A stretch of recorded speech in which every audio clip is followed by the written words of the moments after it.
Vamos ter uma conversa interessante sobre justiça social, sobre como soltar e prender pessoas, como lidar com a juventude, com as crianças, como lidar com os pais das crianças que ultrapassam a lei, como lidar com o Estatuto do Menor. Vamos hoje conversar com o nosso queridíssimo amigo, desembargador Ciro Darlan. Você vai bem, meu querido amigo? Tudo bem, Ronaldo, uma alegria muito grande estar aqui no seu programa e queria começar já felicitando pelo livro Furacão no Gueto. Realmente, eu que o conheço há tantos anos, conheço assim socialmente, conheço das suas atividades como um grande rubro-negro, como um grande comunicador, mas ao ler o seu livro, ao ler Furacão no Gueto, eu fiquei seu fã mesmo de todo o coração. Um homem forte que você é, um homem de caráter, um homem decidido, né? Eu recomendo aos nossos telespectadores que leiam para conhecer melhor Ronaldo Gonlewski, Furacão no Gueto. Bom, eu tenho que te agradecer tuas palavras, fico muito feliz. Você sabe que o que eu penso de você é quase igual ao que você pensa de mim. Eu, às vezes, contesto decisões que você toma, muitas vezes por não conhecer os meandros de cada processo, porque eu tenho uma visão mais à direita do que a sua em relação a uma série de coisas, mas eu não posso deixar de dizer que eu tenho um carinho, um respeito e um grande sentimento de visão em você de um brasileiro nato, hereditário e, mais do que isso, preocupado em não magoar o cidadão, não magoar o ser humano, tanto do ponto de vista da pessoa que você é, como do ponto de vista da tua participação no Poder Judiciário. Então, muito obrigado por estar aqui conosco. Eu tenho certeza absoluta que nós vamos esclarecer uma série de questões que as pessoas pensam, falam e imaginam a teu respeito. Menorá na TV, entrando no ar mais uma vez. Ciro, alguns prefeitos e governadores, quando me dão a oportunidade de me permitir entrevistá-los, no final das contas eles dizem o seguinte: Ronaldo, a gente com você fica 4 horas no ar, com 1 hora de conversa em que a gente pode falar de tudo e você ainda repete esse programa, o que nos dá uma visibilidade muito boa. Quando a gente fala na Globo, quando a gente fala em outros canais de televisão, a gente fala 30 segundos, 1 minuto e meio, e nunca suficientemente para explicar tudo que a gente precisa explicar. Eu gosto de oferecer esse programa para que as pessoas digam aquilo que elas precisam dizer. E muitas vezes, para que isso aconteça, eu preciso estimular as pessoas com certas perguntas que não são perguntas muito simpáticas, mas que no final das contas dão ao entrevistado a oportunidade dele esclarecer a opinião pública a respeito de coisas que são faladas, escritas e ditas a respeito da conduta. Hoje em dia, no momento em que você sai na imprensa mal na fita, você não tem como se defender, você já foi linchado. Por que o Globo, o jornal O Globo, publicou uma nota num determinado momento, não foi uma nota, foi uma matéria, atacando a tua condição de juiz, de desembargador e colocando uma série de questões ligadas a um processo em que você soltou um preso que estava adoentado? Qual é a história que levou você a ter esse dissabor publicado no Globo? Ronaldo, uma das suas características é justamente essa, a sinceridade, a honestidade, mas também o respeito pela verdade, né? Coisa que nem toda a nossa mídia, sobretudo a grande mídia, não tem. Por isso, eles são capazes de julgar, de prejulgar e de colocar numa manchete um julgamento que às vezes é definitivo sobre o caráter, sobre a personalidade de uma pessoa. Então você agora me dá a oportunidade de esclarecer. Sábado passado eu fui a uma peça de teatro do Sesc, do Teatro Ginástico. Estávamos falando aqui de arte, dos artistas, da importância da arte. E é importante a arte falar da justiça, falar do direito. E a peça era Segredos de Justiça, da juíza Andréa Pachá. Uma peça que eu recomendo. Que, aliás, também. Uma juíza de primeiríssima linha. Primeiríssima uma linha. Mulher inteligente, preparada e justa. Uma colega que nos dá muito orgulho. Certo. E nessa peça, justamente, os atores colocam todos os telespectadores, ou melhor, todos os ouvintes que estão ali na plateia, como juízes. Todos nós nos colocamos no papel de juízes. E esse papel, quando a gente tem que julgar o ser humano, o nosso semelhante, é que quando a gente veste essa toga de juiz, é que vê da dificuldade que é julgar o outro, né? Você, com toda a sua história de vida, já teve várias ocasiões a oportunidade de julgar uma pessoa. Diariamente a gente está julgando alguém. Inclusive julgamos os juízes. E nesse julgamento dos juízes, muitas vezes, nós não conhecemos os meandros de um processo. Quando nós estamos no plantão judiciário, nós somos chamados a decidir questões emergenciais. E questões emergenciais é como num jogo de futebol. Você apita pênalti, é pênalti, acabou, você não pode voltar atrás. Porque se a própria palavra emergência impõe que você tenha uma decisão diferente do rito da justiça. O rito da justiça é lento, as pessoas reclamam da lentidão da justiça, mas no plantão judiciário, quando aparecem as questões de emergência, você tem que decidir naquela ocasião. E naquela ocasião do evento que o Globo noticiou de uma forma facciosa e um julgamento bastante inoportuno, sem dar oportunidade de defesa e de esclarecimento que você está dando agora, me foi submetido a questão de um preso que estava com um grave problema de saúde, com 2 laudos médicos, um laudo de um médico particular e um laudo de um médico da Polícia Militar. Um laudo do médico da Polícia Militar, nós temos que acreditar que é um laudo verdadeiro. E o do médico de fora da polícia também. De fora também, ainda. Presunção de honestidade, claro, você tem que ter com as pessoas. É um profissional da medicina, então eu estava diante de 2 médicos, 2 laudos de especialistas dizendo que aquela pessoa estava em risco de vida. O que eu fiz? Dei a liberdade? Não, não dei a liberdade. Eu transformei a prisão no sistema penitenciário em prisão domiciliar para tratamento. Isso depois, quando a gente decide em plantão, depois ele é submetido a um colegiado. E o colegiado entendeu que não era o caso de conceder a prisão domiciliar para aquele paciente. Nós chamamos no habeas corpus o paciente. E ele era duplamente paciente. Estava paciente doente. No habeas corpus e paciente porque estava doente. E quando a Câmara assim decidiu, e é uma coisa que eu não discuto, nem se pode discutir, que a decisão depende da cabeça e da interpretação dos julgadores, ele foi preso novamente e o mandado de prisão foi cumprido onde? No hospital onde ele estava internado. Ponto final, é uma decisão judicial passível de recurso, mas o que fez o Ministério Público? Não recorreu. Ao invés disso, fez uma representação contra mim no Conselho Nacional da Magistratura, acusando de eu ter sido passional, de ter recebido vantagens nessa decisão, favorecendo... Receber vantagens para um juiz ou um desembargador vender a sentença, vender a decisão, é isso? Ou para favorecer algum interesse, ou para receber alguma coisa em contrapartida. Isso não fica muito claro. Essa representação no Conselho Nacional da Magistratura, eu efetivamente estou respondendo.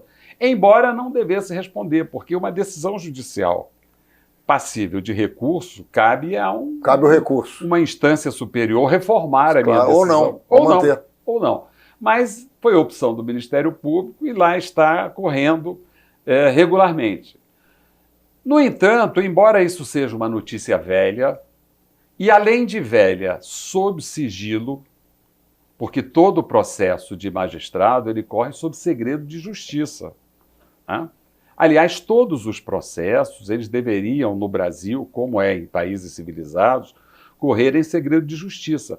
A divulgação só se dá após a sentença.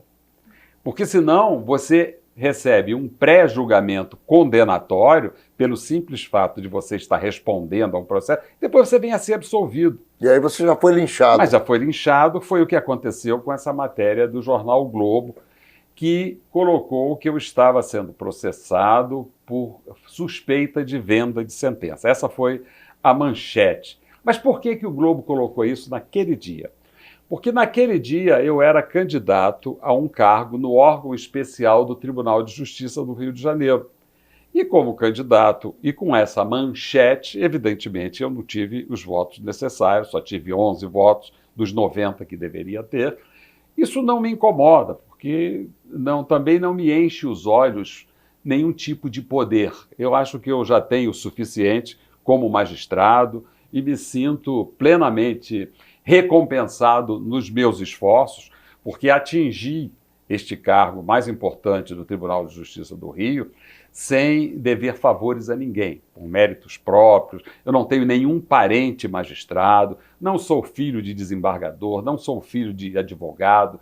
Eu sou uma pessoa humilde que vim de uma classe social pobre, conquistei o lugar que conquistei por meu próprio esforço. Então, eu sou uma pessoa absolutamente independente, não devo nada a ninguém e isso incomoda muita gente. Tanto incomoda que o próprio jornal o Globo colocou essa matéria no dia das eleições. E eu perdi as eleições, não fico frustrado por isso, mas evidentemente fiquei com a minha reputação muito machucada. Mas evidentemente que tudo tem o seu tempo. E após o julgamento do CNJ, que com certeza arquivará essa representação, aqueles responsáveis por esse assassinato da minha reputação responderão na justiça por esses danos. Ô Ciro, quem motivou essa notícia, né, o órgão de imprensa que motivou essa notícia, já é um velho conhecido seu na relação autor-réu na justiça com relação a danos morais e materiais. Você pode contar para a gente quais são os processos que você tem contra as organizações Globo? Com certeza. Isso começou há muito tempo, Ronaldo. Você vai lembrar que eu, como juiz da infância e da juventude, eu fui responsável por paralisar uma novela na Globo. Me lembro. Você paralisar uma novela na Era Globo... uma novela que nascia um bebê, era isso? Não, era uma novela em que tinha um personagem que era um bebê, cuja gravação foi feita 19 vezes com o bebê chorando no colo de uma briga entre o pai e a mãe. Laços de Família, era essa a novela. E você não impede que uma novela tenha prosseguimento de uma organização poderosa como a Globo impunemente. Isso ficou atravessado na garganta. E voltou a novela posteriormente? A novela voltou, mas... Sem esse quadro? Com as condições que eu impus, sim. Que era um psicólogo acompanhando a criança. Porque o juiz da infância e da juventude, ele autoriza que atores menores de 18 anos participem de novelas. Porque é impossível você... É natural isso. Claro, é impossível você fazer uma novela sobre a vida sem crianças. Depende de alvará. E eu autorizei aquela criança a participar, mas sob condições dela não ser vítima daquela agressão psicológica, que tanto que a criança chorava desesperadamente. E essa cena foi repetida na gravação 19 vezes. Então, a partir desse incidente, as organizações Globo não me perdoaram. Então... Foi, não foi, eles colocam alguma coisa a meu respeito, injuriosa ou não, e eu já tenho algumas vitórias na justiça contra essa emissora. Uma delas foi, pasme você, Ronaldo, no ano 2011, eu ganhei uma bolsa de estudos para estudar em Portugal. Ganhei uma bolsa de estudo concorrendo com magistrados de todo o Brasil. Passei um ano estudando em Coimbra. Uma bolsa de estudo que foi dada pela Associação Brasileira de Magistratura, a AMB, Associação de Magistrados Brasileiros. E aí, o Anselmo, que estreava na sua coluna no Globo, a primeira nota dele foi a seguinte: Ciro Darlan é punido pelo tribunal com a pena de degredo em Portugal por ter dado uma entrevista numa revista gay. Mas isso foi em 1490 e pouco, não? Não, isso foi no ano de 2011. Não foi na época da Inquisição, não, né? Isso foi em 2011. E sabe que eu tinha dado uma entrevista numa revista gay, chamada G Magazine, porque naquela ocasião eu fui o primeiro juiz a deferir uma adoção para homossexual. No Brasil fui a primeira adoção. E isso causou repercussão no mundo gay. Então eles quiseram me entrevistar, como é que um cidadão homossexual pode adotar uma criança. E eu dei a entrevista, expliquei que o Estatuto da Criança e do Adolescente não faz discriminação, desde que a pessoa, casado ou solteiro, trate bem aquela criança, tenha uma personalidade boa, como toda e qualquer pessoa, independente de ser gay ou não, pode adotar crianças. Eu dei essa entrevista, efetivamente. Então, a capa do jornal o Globo botou assim, juiz entre gays. Já era uma coisa para chamar a atenção, para injuriosa. A própria manchete já era injuriosa. E depois ela foi uma nota altamente preconceituosa com Portugal, chamou Portugal de terra de degredo, comigo, que eu recebi um prêmio que ele chamou de castigo, e com os próprios homossexuais, porque é um direito de um homossexual constituir uma família, ter uma família. Não era naquela época, mas hoje está cada vez mais sedimentado, reconhecido pelo Supremo Tribunal Federal, o direito das pessoas constituírem família, independente da sua opção sexual. Então, nessa ocasião, eu processei o Globo e ganhei esse pleito. E o Globo foi condenado, eu estou falando 2011, mas está errado, foi 2001. 2001. 18 anos atrás. Porque há 18 anos atrás que eu estou sem receber essa indenização, o Globo foi condenado a me pagar R$450 mil. Lá atrás, há 18 anos atrás. Há 18 anos atrás. Esse Isso processo... hoje seria 4 milhões. Não, já é valor corrigido. Valor corrigido. Valor corrigido. Neste momento, o processo está há 15 anos numa gaveta no STJ. Há 15 anos numa gaveta. Não me pergunte por quê, porque como eu sou membro da Justiça, eu não faço críticas ao Judiciário, porque é a minha própria casa. Você tira as suas conclusões, uma vez que quem está do outro lado do processo é uma organização muito poderosa, inclusive do Judiciário. Menorá na TV, encerrando o primeiro bloco, já a gente volta com Ciro Darlan. Deu um susto no Zé Roitberg, que está gravando o programa, pensou que eu ia encerrar o programa quando encerra o primeiro bloco. Já a gente volta com o desembargador e ex-juiz de menores Ciro Darlan, rubro-negro, meu amigo e uma figura fantástica. Já a gente volta. Com o segundo bloco de Menorá na TV e o nosso desembargador, juiz de menores, Ciro Darlan.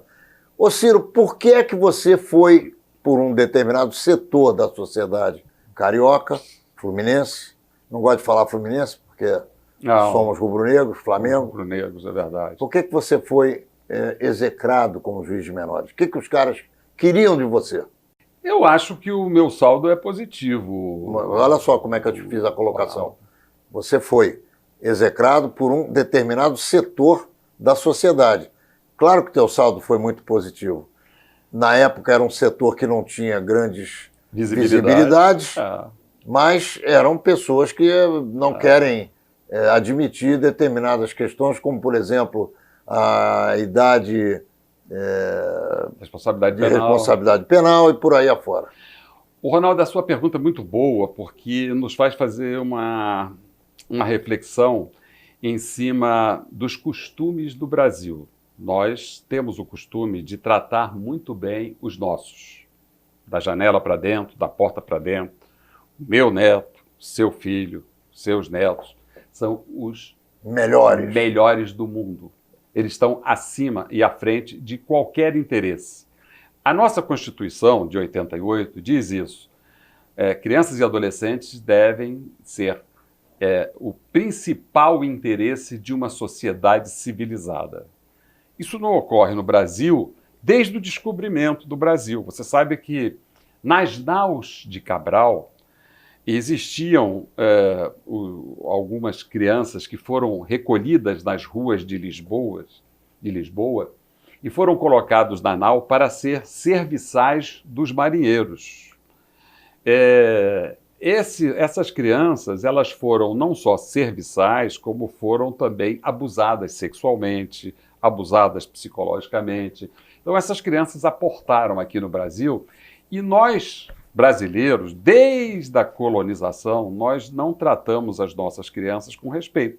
Por isso existem crianças no morro que são subalimentadas, que são violentadas, que são subjugadas pelo crime, pelo narcotráfico, pela falta de saneamento básico. Você é um homem público, já foi vereador dessa cidade, sabe, e já investiu nas comunidades pobres, conhece muito bem a realidade que eu estou falando. Você sabe que muitas vezes a nossa sociedade, justamente pelo preconceito, pela discriminação, ela cria pessoas violentas. Ela faz com que nasçam em nosso meio pessoas violentas. O Estatuto da Criança e do Adolescente veio mudar essa fase. Então, a partir do Estatuto da Criança e do Adolescente, de 1990, justamente o ano que eu assumi a vara da infância e da juventude, ela diz assim, criança passa a ser sujeito de direito. Aí você já estranha, fala, que isso? Como é que criança vai ter o mesmo direito de um adulto? Pô, vê se cresce, vê se aparece, vai trabalhar, vagabundo, né? Frases como essa, frases feitas, pessoas que não querem respeitar aquele ser que está em processo de desenvolvimento e que precisa ser alimentada com carinho, com amor, com respeito, com dignidade, com escolaridade, tudo aquilo que a gente quer para os nossos. Quando a gente olha para além da nossa janela, a gente já pensa diferente, a gente já quer que aquele menino já nasça trabalhando, né? A gente já quer que aquele menino não seja violento, embora ele tenha sido alimentado com a mamadeira da violência, da falta de respeito aos seus direitos fundamentais. Então a gente fala assim, não, esse menino tem que ser preso com 18 anos. Não, um menino com 12 anos já sabe o que faz, o meu sabe o que faz, o seu sabe o que faz. Mas aquele menino que não tem acesso a uma boa escola, a uma boa alimentação, a uma saúde de qualidade, ele não desenvolve. E se ele não desenvolve, ele aos 18 anos ainda é uma criança. Então essa é a minha concepção, essa é a minha maneira de olhar o desenvolvimento das crianças, porque cada ser é um ser diferente. Quando você olha para o seu filho, você sabe que hoje as crianças já nascem computadorizadas. Mas que crianças que nascem computadorizadas? São todas? Não. Claro que não. Claro que não. Então, tem crianças que aos 18 anos nunca frequentou uma sala de aula. Então, essa criança, ela não desenvolveu. Ela não desenvolveu porque ela não foi alimentada, ela não desenvolveu porque ela teve uma família que ensinou a ela caminhos que não são os melhores. Então, essa criança tem que ter um tratamento diferenciado. E o Estatuto da Criança e do Adolescente veio dizer assim, todas as crianças têm os mesmos direitos. Isso causa polêmica. Causa polêmica porque o nosso mundo capitalista é um mundo egoísta. Então as pessoas pensam, não, eu que tenho dinheiro posso colocar o meu filho num colégio de qualidade, um médico de qualidade. Agora os outros que se dane futebol clube. Só que esses outros que se dane futebol clube, eles crescem. Eles vão te assaltar aí na esquina. Eles vão te assaltar aí na esquina, porque você assaltou os direitos fundamentais dele antes disso. Então, essa é a minha concepção. Eu respeito aqueles que pensam diferente. Quando as pessoas falam em reduzir a responsabilidade penal, eu sou a favor, desde que todas as crianças brasileiras tenham acesso a todos os seus direitos. Aí sim, aí a gente iguala. Aí você vai tratar iguais de forma igualitária. Mas você exigir que... Aliás, isso é muito comum, né? Às vezes, filhos de classe média, de classe alta, cometem peraltices que, quando ele é da favela, ele comete crime. Quando ele é de classe média, de classe alta, são peraltices. Por exemplo, quando um garoto desvirgina a empregada ou a filha da empregada doméstica, esse menino está descobrindo sexo, esse menino é machão, esse menino é motivo de orgulho para mim. Mas se esse menino morar na favela, ele é um estuprador, ele é um homem violento, ele tem que ser preso, ele tem que ser contido. Então são raciocínios diferentes que a gente, como juiz, tem que lidar com isso e, de uma certa forma, educar a sociedade para mudar essa concepção de igualdade. Igualdade é tratar da mesma maneira pessoas diferentes e tratar de forma diferente pessoas diferentes. Desembargador Ciro Darlan, na minha concepção, não adianta, para que você resolva um problema objetivo que está na sua frente, levantar questões ligadas à ética, à moral, à educação e à qualidade governamental no nosso país. Eu vou explicar o que eu estou querendo dizer, porque eu vou te fazer uma pergunta. Você anda nas ruas de Copacabana, para não ir longe, e você vê em cada esquina, agora já famílias com animais domésticos, crianças, casais, inclusive no fuque-fuque, quando a mãe um pouco a passagem dos transeuntes. E aí você vai me dizer que faltou educação, que faltou moradia, que faltou divisão melhor de renda. Tá tudo bem. Vamos fazer isso daqui para frente. E com esses caras que estão vivendo na rua, vamos fazer o quê? Esses exemplos que você deu, ele é diferente na classe alta? Quantos observação de submarino você vê aí dentro dos carros? Não é a população pobre, né? Quantas vezes você encontra pessoas também fazendo fuque-fuque na rua, na praia, na Zona Sul, em lugares públicos? Isso acontece em todas as classes sociais. Agora, o que a gente encontra em Copacabana é o retrato da miséria, né? No centro da cidade também. Se você passar pelo centro da cidade, você vê grandes populações, dormindo dentro daqueles espaços que os bancos são têm cobertos durante a noite, né? Pessoas que puxam lá o seu papelão, o seu cobertor e acabam dormindo. Por quê? Por essas causas que você falou.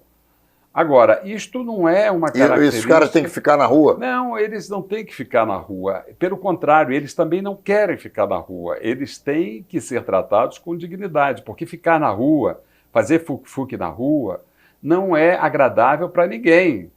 Quem quiser fazer um fuque-fuque num lugar mais discreto, num lugar mais confortável, vai preferir do que fazer em cima de uma pedra portuguesa aqui da praia de Copacabana. Agora, você reclama de Copacabana porque Copacabana ela é um universo de tudo que tem de bom e de ruim no Rio de Janeiro. Ou no Brasil. Né? E talvez no Brasil, porque o Rio de Janeiro... E agora na América Latina. Ele é um espaço democrático de um paraíso que atrai todo mundo. Todo mundo quer ser feliz no Rio de Janeiro, mesmo que seja dormindo na rua.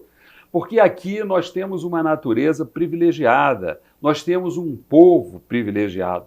Ser mendigo em Copacabana é, de uma certa forma, e guardado as devidas proporções, um privilégio melhor do que ser mendigo em outras cidades.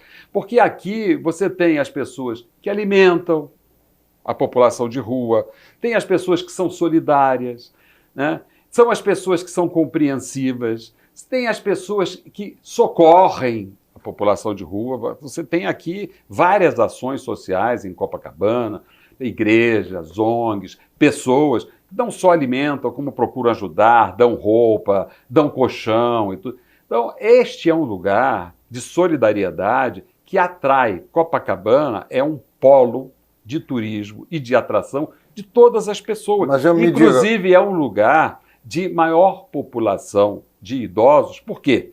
Porque Copacabana é um espaço onde todos convivem de uma forma fraterna.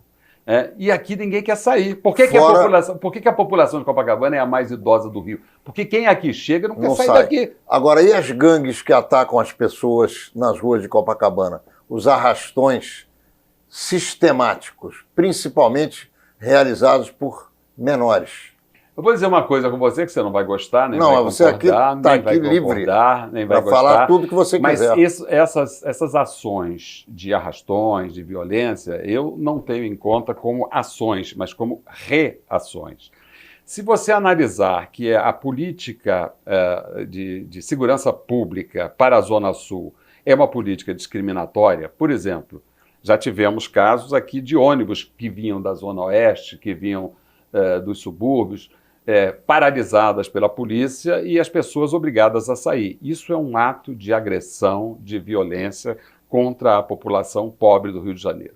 Uma cidadã, um cidadão, uma pessoa que pensa em vir para a praia única e exclusivamente para se divertir, para ocupar um espaço de lazer democrático e gratuito, que é a praia, que são as praias, e ela é impedida por uma ação policial em nome dessa população, este cidadão ele é tomado por uma revolta e ele reage com violência. Muitas vezes, essas pessoas que participam dessas arrastões, e que eu vou dizer uma coisa que você não vai gostar mesmo, eu acho que são muito poucos. Porque Não, eu também acho. Porque a forma de também acho que são muito poucos. a forma de violência com que tratamos os excluídos é tão grande que eles tinham até, o direito de reagir mais. Mas não reagem. Reagem apenas aqueles que têm o pavio curto. E o que a gente faz com esses? Nada. Não, tem Entrega que fazer. tudo para eles. Não, tem que fazer. Tem que socorrê-los, tem que dar dignidade para eles, tem que recebê-los com bondade e não com violência. Tem que recebê-los com... Eles têm que ser amados e não armados. Né? Mas armados eles já estão. Para usar uma frase atual, que quer armar toda a população, eu sou a favor de amar toda a população. Então, eu acho que nós só plantaremos a paz com a solidariedade, abrindo o coração e abrindo os braços para receber. Por exemplo, há um movimento no Leme, eu fiquei sabendo recentemente, de fazer uma campanha de limpeza mesmo nas praias de Copacabana, mais circunstancialmente. Limpeza que você diz é tirar o lixo da areia. Isso de que forma? Conscientizando a população que frequenta a praia de recolher o seu próprio lixo. Isso é um ato de amor à cidade, isso é um ato de educação da população e isso é imprescindível que você vá ao encontro da população mais pobre, não que eles sejam mais sujos, mas para que eles possam vir a aderir a essa campanha de educação. Porque através dessa campanha de educação nós incluímos ele na cidade. Porque a cidade é deles também, queiramos ou não queiramos, eles também contribuem nessa. Cada vez que eles compram um pão, eles também estão pagando imposto. Porque esse é um discurso, Ronaldo, o que você diria? Que a gente ouve com muita frequência, só para concluir essa frase. Eu pago meus impostos, eu não quero esse lixo nas ruas, esse lixo de gente na rua. Lixo humano. Mas essas pessoas, elas também pagam imposto. Se elas compram um pão, elas estão pagando imposto. É verdade que cada um paga de acordo com as suas possibilidades. Quem ganha mais, paga mais. Quem ganha menos, paga menos. Mas não há nenhum cidadão no Brasil que não pague imposto.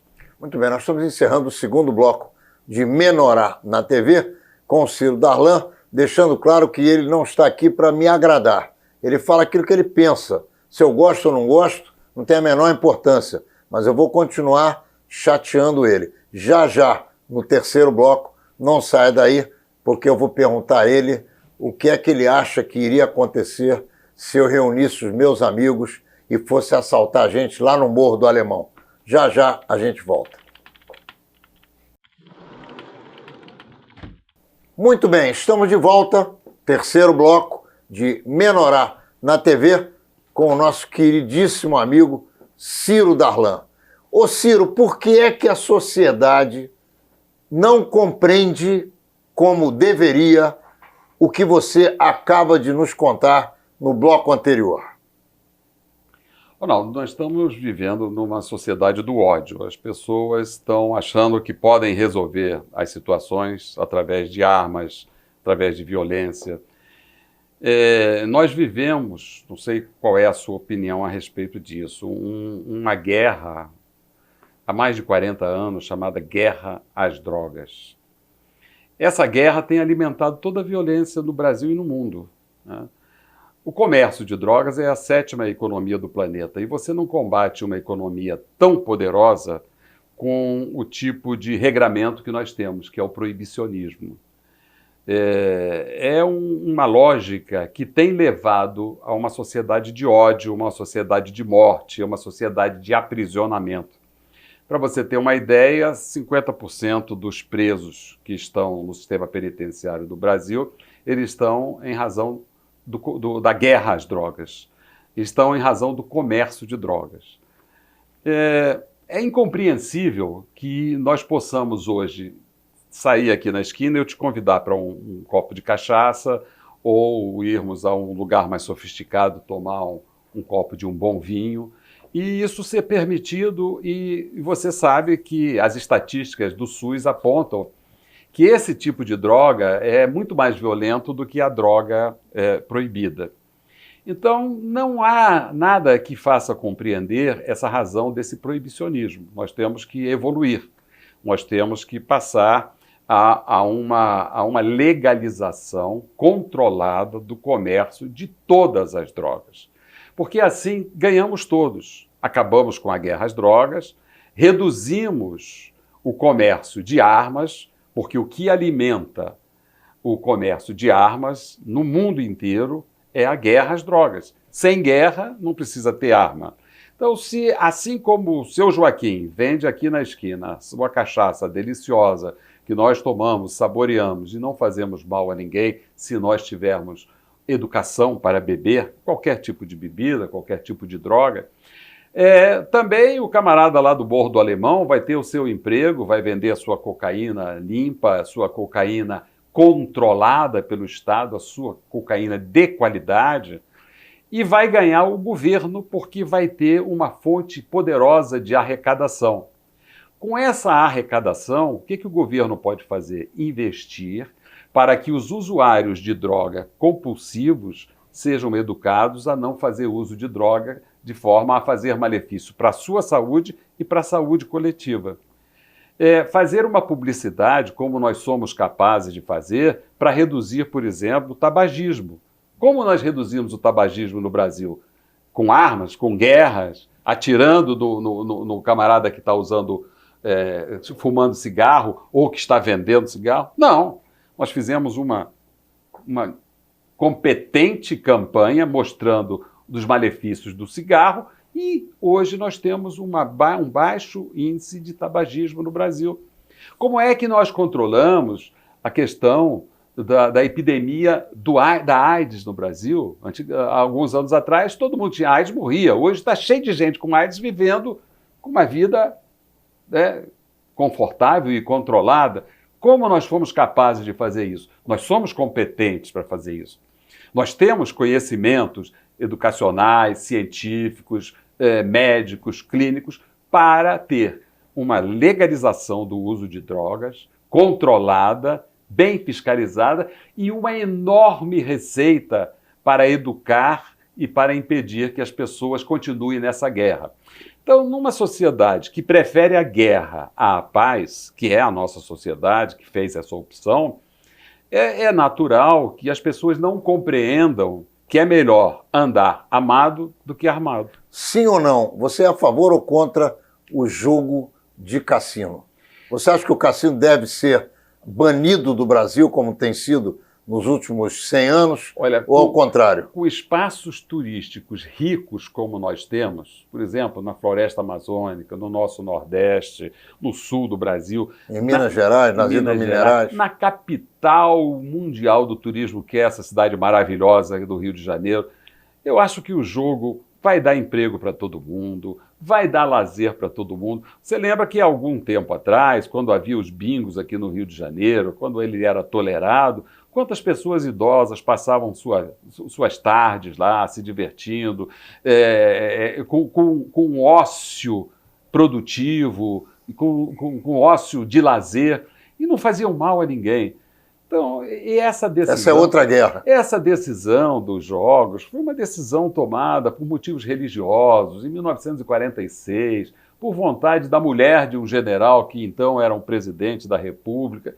Eu acho que nós estamos vivendo outra época, nós estamos vivendo a época dos jogos eletrônicos, dos jogos cibernéticos, dos jogos da internet. Toda criança nasce jogando.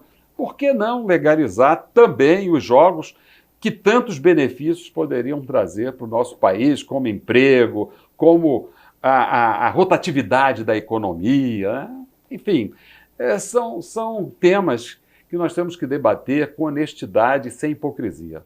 Ô Ciro Darlan, sinagoga, igrejas e templos evangélicos, assim como também os terreiros de candomblé, são nocivos à sociedade ou, ao contrário, são um benefício que deve ser aceito por todos?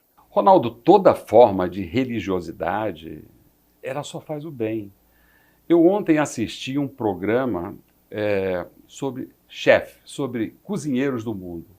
Uma monja budista da Coreia, chamada Jong Yong, que faz comida para mosteiros. Dá uma olhadinha nessa série, é uma série interessantíssima. É Netflix? Na Netflix. Vou procurar. Netflix. É muito interessante porque mostra como essa monja prepara a alimentação e, através da alimentação, ela dá aulas de bondade, de sabedoria, de acolhimento. Sem carne. Sem carne, é vegetariana, totalmente vegetariana, mas com uma comida saborosa. Ela levou lá no mosteiro vários chefes dos Estados Unidos, da Europa, para experimentar a comida, e eles saíram de lá elogiando demais essa culinária dessa monja. O que é isso? Isso é a religiosidade, isso é uma forma de enaltecer o divino. E enaltecer o divino, ela tem que ser de uma forma eclética. Cada pessoa acredita no Deus que lhe faz uma pessoa feliz. Porque todos nós vivemos em busca da felicidade. Eu tenho o meu Deus como católico, você tem o seu Deus como judeu, o outro tem o Deus no candomblé, o outro tem... Onde você analisar, encontrar a sua divindade, e isso nós temos que aprender a conviver de forma respeitosa, porque cada pessoa é um ser individual, e a sua relação com Deus, ela é também única, né? Para que nós possamos conviver entre nós de forma bastante respeitosa.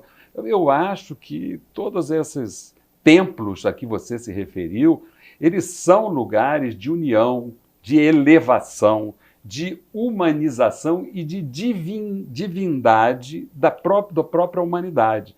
Você interagindo com pessoas humanas, como todos nós somos passíveis de erros, temos os nossos defeitos, mas nós procuramos olhar para aquele ser que nós achamos perfeito, que são, né, pelo menos na nossa concepção, e por isso nós procuramos nos espelhar neles, na divindade, seja lá que divindade for. Eu comecei falando na religião sobre o budismo na Coreia do Sul. Quer dizer, então, eu acho que não existe bondade, não existe religiosidade sem ação. E eu estou falando isso para um homem de ação, porque eu sei que você é um homem de ação, né? Ao ler o seu livro, eu vi que você não é de ficar de braços cruzados. Então, eu acho que os templos, eles deviam transformar a oração em ação. Nós estávamos falando aqui da questão social. Você imagina se cada templo em Copacabana adotar uma família que está na rua, procurar saber quais são as necessidades daquela família. Nós frequentamos aquele templo, o que nos custa, nós que ajudamos a manter aquele templo, o que nos custa dar um sustento, ainda que seja provisório, ainda que seja um impulso, para aquela família sair das ruas, arrumar um emprego, ter a sua documentação, colocar as crianças nas escolas.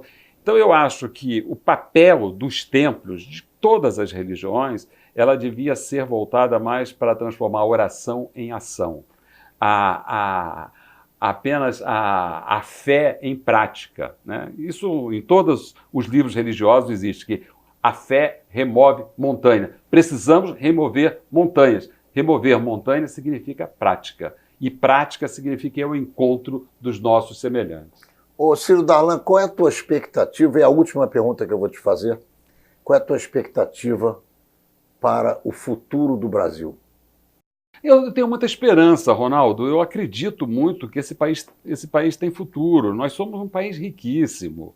Nós somos um país com muitas riquezas naturais. Nós somos um país privilegiado pela sua localização, o seu tempo, pelo seu clima, pela água que rola aqui nas nossas terras, pelos minérios que estão aqui, pelo povo que habita. Nós ainda não nos encontramos. Porque quando nós falamos em exemplo, nós procuramos exemplo do povo asiático. O povo asiático tem 5.000 anos. Nós procuramos exemplo na Europa. A Europa tem mais 3.000 anos. O próprio povo africano também é muito mais antigo do que nós, né?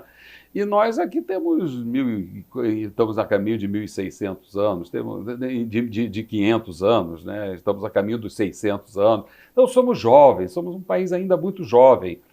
Eu acabei de cometer um erro, porque quando a gente diz que o Brasil está a caminho de 600 anos, a gente esquece que antes aqui habitavam pessoas que eram os donos dessa terra e que nós expulsamos daqui com a colonização.